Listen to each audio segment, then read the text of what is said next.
दैत्य पराजित हुए, देवता विजयी हुए। देवराज इंद्र फिर से अपने गद्दी को विभूषित करने लगे। बोलिए भागवत महापुराण की जय। और इसके बाद भैया क्या हुआ,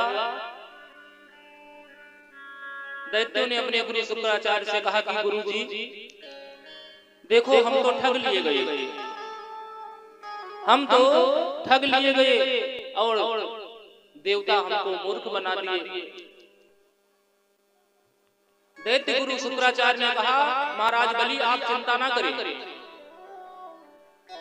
आपसे के हाथों से मैं 100 यज्ञ कराऊंगा जिससे आप पुनः इंद्र बन जाएंगे। और इस प्रकार से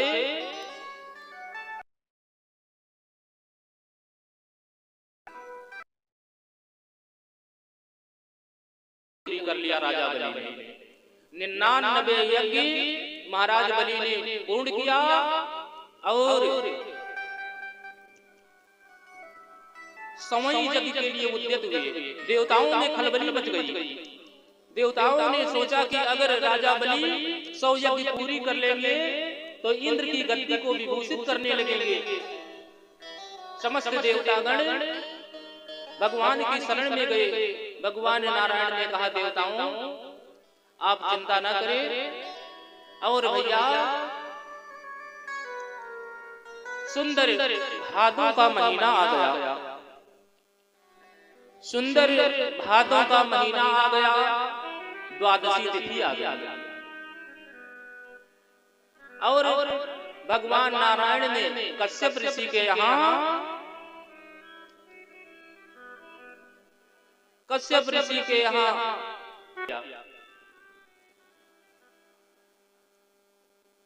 रूप धारण किया। और भगवान कैसा रूप धारण किया, 52 अंगुल का रूप धारण किया। बोलिए 52 भगवान की जय। तो आइए अपने मन और वाणी को पवित्र करने के लिए 2 मिनट भगवत नाम संकीर्तन, उसके बाद आगे की कथा।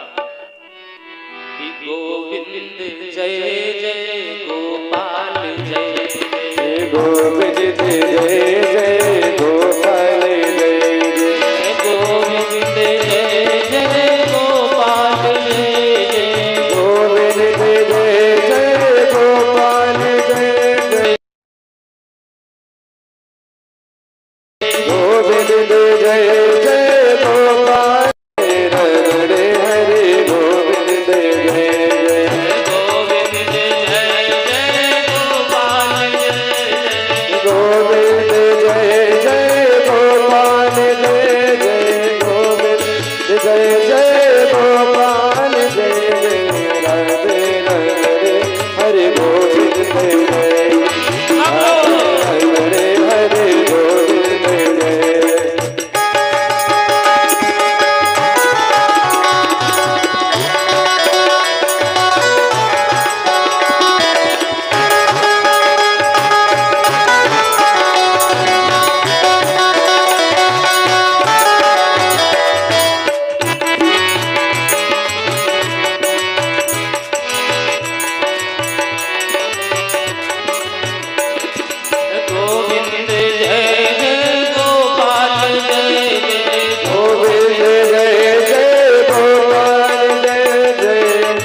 बांके बिहारी सरकार की जय हो, बावन भगवान की जय हो। और इस प्रकार से भगवान कश्यप ऋषि के यहाँ 52 रूप में अवतरित हो गए और 52 रूप में अवतरित हुए भगवान समस्त देवता आह्लादित हो गए और समस्त देवता भगवान नारायण की स्तुति करने लगे। अनेकानेक श्लोकों से स्तुति कर रहे हैं भगवान 52 की, क्योंकि अब देवताओं को पूर्ण विश्वास होगा कि भगवान का अवतार हो गया तो हम लोगों के दुख का निराकरण अवश्य करेंगे। देवताओं ने भगवान की आराधना करी कि नमस्ते पश्य गर्भाय वेद गर्भाय वेद से तृणाभाय त्रिपिष्टाय सिपिष्टाय विष्णवे। इस प्रकार से समस्त देवता भगवान 52 की स्तुति किया और समस्त देवताओं ने मिलकर के भगवान को अनेकानेक श्रृंगार से विभूषित किया। देवताओं ने भगवान 52 को सुंदर माला पहना दी, सुंदर एक कमंडल प्रदान कर दिया और सुंदर छत्र दे दिया, पैरों में पादुका दे दी।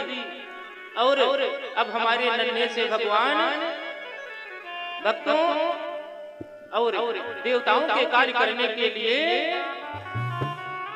52 भगवान चल देते हैं। कहाँ?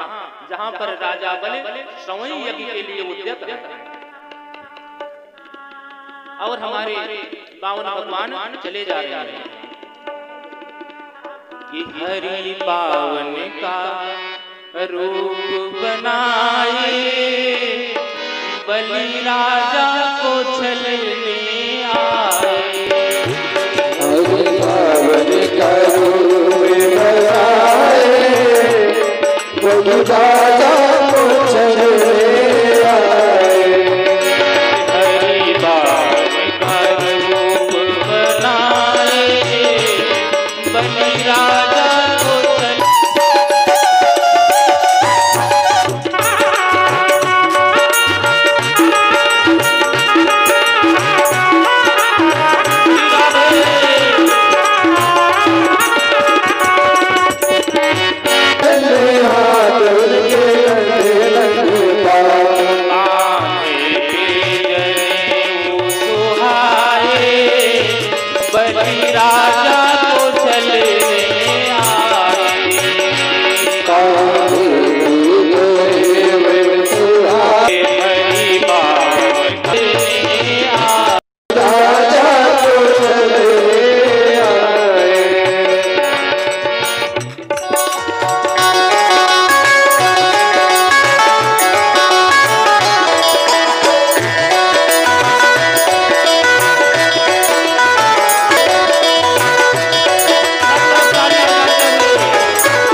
बलि राजा को चले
छोटे छोटे पाँवों में छोटे छोटे खड़ाऊ और छोटे छोटे हाथों में छोटा सा कमंडल और सा छत्र लेकर के पहुंच गए। आज कोई नहीं मिल सकता है क्योंकि हमारे महाराज आज संवई यज्ञ करने के लिए उद्यत है।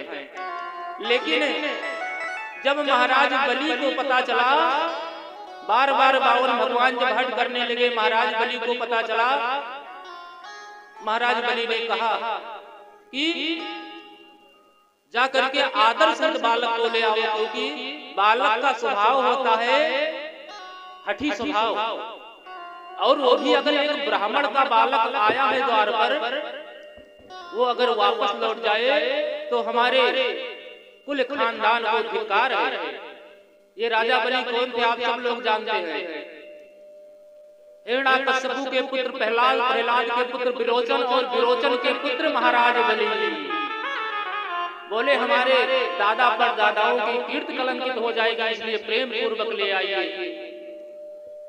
शुक्राचार्य जी ने मना किया, बोले वापस लौट जाए तो ये अच्छा नहीं होगा। शुक्राचार्य ने कहा बेटा हमारी बात नहीं मान रहे हो। महाराज बलि के दरबार में बावन भगवान पहुंच गए। बावन भगवान के रूप की आभा प्रभा शोभा को देख करके महाराज बलि गदगद हो गए। बताइए पितृवर क्या चाहिए, किस लिए आया है। बावन भगवान ने कहा कि मैं आपके कुल खानदान की बड़ाई सुन करके आया हूं। अरे आपके कुल में एक से एक भक्त हुए हैं। अरे तुम्हारे परदादा प्रहलाद, तुम्हारे पिता विरोचन एक से एक भक्त और दानी हुए हैं। बस वही सुन करके आया हूं, कुछ याचना करने के लिए आया हूं। अरे महाराज बताइए क्या याचना करने के लिए आया है। मैं विरोचन पुत्र बलि आपको वचन देता हूँ, राज की इच्छा हो तो आधा राज दे दूंगा, और अगर महाराज आपको विवाह की इच्छा हो तो सुंदर ब्राह्मण कन्या खोज करके, वो भी आप जैसी बाहुनी खोज करके आपका विवाह करवा दूंगा। बताइए क्या चाहते हैं। इस प्रकार से जब बलि ने कहा, भगवान मुस्कुराए और कहा राजन हमें कुछ नहीं चाहिए, बस 3 डग भूमि मिल जाए, अपनी छोटी सी कुटिया, क्योंकि छोटा सा मेरा रूप, तो 3 डग जमीन मिल जाए, उसी में कुटिया बना लेंगे। और ब्राह्मण को करना क्या है, उसी में अपना राम नाम करेंगे, धन और ये सब दौलत लेकर के मुझे क्या करना। इस प्रकार से जब बावन भगवान ने 3 डग भूमि मांगी, राजा बलि बहुत जोर से हंसे। अरे महाराज मेरे बारी आई तो जैसे आप 52 अंगुल के, वैसे आपकी बुद्धि भी 52। अरे मैं तो कहा था राज की इच्छा है तो आधा मांग लेते, और आप मांगते मांगते मांगे वो भी 3 डग। भगवान ने कहा जितने में गुजारा हो जाए उतने मांगना चाहिए। और ज्यादा लेकर के करेंगे क्या? ठीक है, दिया। भगवान ने कहा ऐसे नहीं, संकल्प करके दो। हाथ जोड़ करके महाराज बलि ने कहा, महाराज वो 3 डग भूमि के लिए आप मुझसे संकल्प करवाएंगे? बोले हम ऐसे ब्राह्मण नहीं, बिना संकल्प करवाए भिक्षा नहीं लेते। और जैसे संकल्प के लिए जल लिया। लेकिन देखो गुरु वही होता है कि अपने चेले की भलाई हमेशा करे। गुरु जी चेले के कल्याण के लिए उसी गणवे में प्रवेश कर गए कि जल ना निकले, संकल्प ना हो। देखो चेले की जो हमेशा भलाई सोचे वही गुरु होता है। और आजकल की तो बात ही क्या, गुरुओं की तो परिभाषा बदल गई। अब सब एक जैसे नहीं है, पृथ्वी वीरों से खाली नहीं है। लेकिन आजकल के गुरु कैसे हो गए हैं बता दे? आजकल के ज्यादा गुरु ऐसे हो गए हैं कि गुरुवर खड़े बाजार में, अब कहें हमसे मंतर ले, और सरक जाओ चाहे नरक जाओ, हमें रुपया पैसा दे। सरक जाओ चाहे नरक जाओ, हमें रुपया पैसा दे।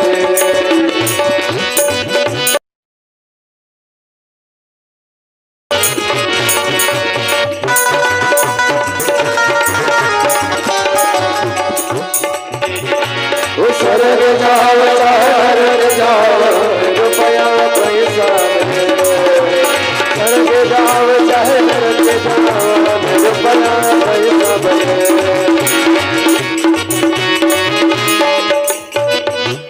और रूमानी प्रकाश जो अपने ज्ञान के प्रकाश से हमेशा अपने शिष्य की भलाई सोचे, अपने शिष्य के मार्ग का अंधकार दूर करे, गुरु गुरु होता है। बोलिए गुरुदेव भगवान की जय। क्योंकि कहा गया है गुरु लालची कपटी चेला कट मिले न साथी। गुरु अगर लालची है तो समझो चेले का कल्याण हो गया। तो एक बार प्रेम से बोलिए सद्गुरु भगवान की जय। अपने चेले की भलाई के लिए शुक्राचार्य जी जड़ुए में घुस गए कि जल ना निकले और संकल्प नहीं हो तो मेरा चेला बच जाएगा। और जब जल चल ही नहीं रहा है, भगवान ने कहा कि महाराज लगता है ये जड़ुआ बहुत दिन से रखा हुआ था, इसमें जंग लग गई, लाओ हम सही कर देते हैं। और गड़ियों के गड़ुए को लिया और एक कुश का अग्रभाग तोड़ करके गड़ुए में डाल दिया। तो भक्तों हुआ क्या कि शुक्राचार्य जी की एक आंख नमो नारायण हो गई। बोलिए भागवत भगवान की जय। और इसके बाद जल लेकर के महाराज बलि ने संकल्प किया कि मैंने आपको 3 डग भूमि दिया। और जैसे ही संकल्प पूर्ण हुआ, भगवान बावन ने क्या किया, अपने रूप को बढ़ा दिया। एक पैर में पूरी धरा नाप लिया, दूसरे में दूसरा पग आकाश की तरफ बढ़ाया और पूरा आकाश नाप लिया। आकाश के ब्रह्मांड में छेद हो गया, ब्रह्मांड ब्रह्म कटाक्ष में छेद हो गया और भगवान का अंगूठा ब्रह्म कटाक्ष से उस पार निकल गया और उसमें से जलधारा गिरने लगी। भगवान के चरणों को धोती हुई जलधारा गिरने लगी। तुरंत ब्रह्मा जी ने अपने कमंडल में वो जल रोक लिया, वही जल है गंगा जी। बोलिए गंगा महारानी की जय। कुछ लोग ये प्रश्न करते हैं कि ब्रह्मा जी के कमंडल में गंगा जी आई कहां से? तो जब ब्रह्म कटाक्ष में छेद हो गया था और भगवान के पैरों को धोते हुए जो जल गिरा, वही ब्रह्मा जी ने अपने कमंडल में रोक लिया, वही है गंगा। बोलिए गंगा महारानी की जय। और वही जल समय आने पर ब्रह्मा जी ने महाराज भागीरथी को प्रदान किया था। और इस प्रकार से 2 डग में नाप लिया धरती और आकाश और महाराज बलि को बांध लिया। महाराज तीसरा कदम कहां दे रहे हो? तीसरा कदम कहां दे रहे हो? या तो अब आप तीसरा कदम दो और या तो कह दो कि हम अपना वचन पूर्ण नहीं कर सकते। देखो भक्त भगवान को अपने प्रेम पास में बांध लेते हैं। आज बलि ने कहा महाराज अवश्य पूरा करेंगे, मैं अपने वचनों को पूर्ण करूंगा। अब कृपा करके भगवान अब उसी रूप में आप आ जाइए जिस रूप में हमारे यहाँ आए थे। भक्त की भावना का आदर किया और 52 भगवान फिर अपने रूप में आ गए और 52 भगवान से राजा बलि ने कहा कि आप अपना तीसरा कदम हमारे सिर पर रख दीजिए। जिस चरण कमलों की रज पाने के लिए ऋषि मुनियों की, देखो महाराज बलि इतना भाग्यशाली कि उस चरण को अपने सिर पर रख लिया। बोलिए भक्त और भगवान की जय। इको जाता है इस माइक में, इसको थोड़ा सही करिए। एक बार प्रेम से बोलिए भागवत भगवान की जय। तो इस प्रकार से भगवान प्रसन्न हो गए और कहा राजा बलि मैं तुम्हारी भावना से प्रसन्न हूं, वरदान मांगो। महाराज बलि ने कहा बस प्रभु हो गया, आपके चरण हमारे सिर पर पड़ गए और आपके साक्षात दर्शन हो गए, अब हमें कुछ पाने की इच्छा शेष नहीं है। भगवान ने कहा नहीं कुछ तो मांगिए, क्योंकि मैं बिना अब आपको कुछ दिए नहीं जाऊंगा। राजा बलि कुछ मांग ही नहीं रहे हैं। 52 भगवान ने राजा बलि की पत्नी की तरफ देखा, आप कुछ मांग लीजिए। राजा बलि की पत्नी ने कितने प्रेम भरे अटपटे वचन कहे। देखो प्रेम भरे अटपटे वचन भी अच्छे लगते हैं। राजा बलि की स्त्री ने क्या कहा भगवान 52 से कि महाराज आपसे क्या मांगू, आपसे क्या मांगू, आप तो खुद हमारे पति के आगे मांगने आए, आपसे क्या मांगू कि हारिल त्याग दियो जब से तब से धरणी पग धारत नाही। हारिल त्याग दियो जब से तब से धरणी पग धारत नाही। हारिल त्याग दियो जब से तब से धरणी पग धारत नाही। हारिल त्याग दियो जब से तब से धरणी पग धारत नाही। भयो चकवाचक उतर और निहारत नाही। जल बिछो भयो चकवाचक उतर और निहारत नाही। कब से तू बड़े दानी भयो, कब से तू बड़े दानी भयो। मोरे पियवा के आगे पसारो है बाही, कि कब से तू बड़े दानी भयो। मोरे पियवा के आगे पसारो बाही। चाहे उल्टी के रंग पशु बाहे तो ही मंगता से कछु मांगब नाही। चाहे उल्टी के रंग पशु का बाहे तो ही मंगता से कछु मंगता से कछु मांगब नाही। इस प्रकार से महाराज बलि की पत्नी ने कहा, भगवान ने कहा नहीं कुछ तो मांग लीजिए। अब आज मैं वचन देता हूं जो कुछ भी मांगोगी, अगर स्वर्ग का राज्य चाहिए वो भी दे दूंगा, जिसके लिए महाराज यज्ञ कर रहे थे। कुछ मांग लीजिए हे रानी, जो कुछ आपको मांगना है वो मांग लीजिए।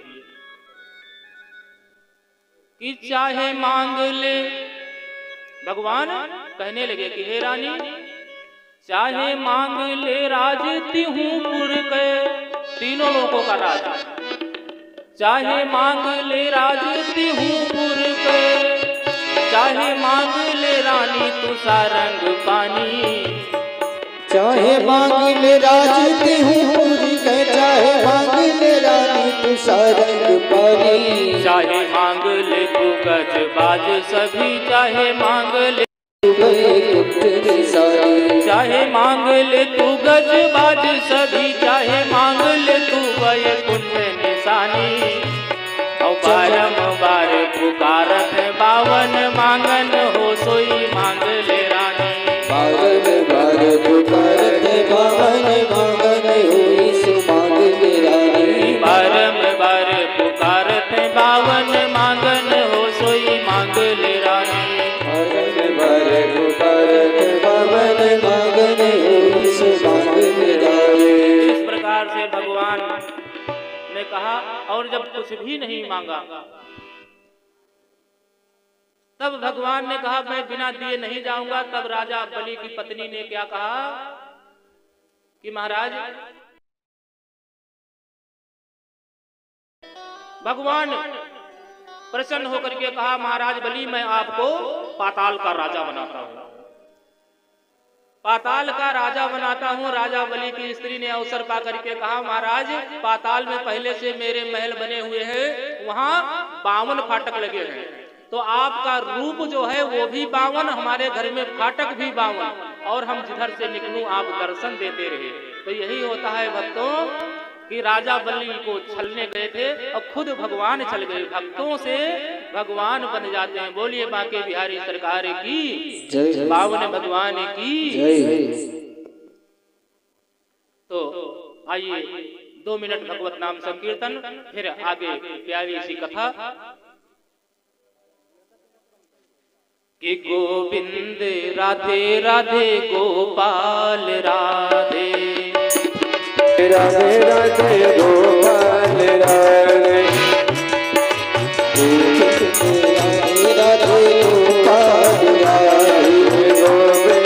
राधे राधे गोपाल राधे, गोविंद राधे राधे गोपाल राधे, गोविंद राधे राधे गोपाल राधे,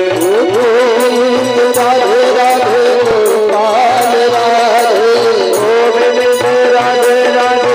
गोविंद राधे राधे गोपाल राधे, गोविंद राधे राधे गोपाल राधे, गोविंद राधे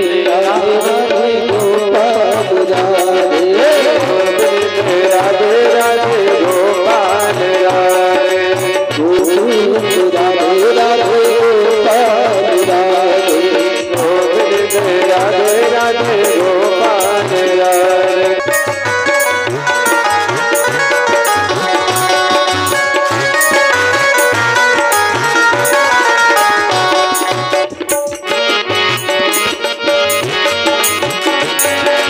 गोविंद राधे राधे गोपाल राधे, गोविंद राधे राधे गोपाल राधे। बोलिए बांके बिहारी सरकार की जय। तो भक्तों इस प्रकार से श्री सुखदेव स्वामी महाराज परीक्षित को यह पावन कथा सुनाया। महाराज परीक्षित ने कहा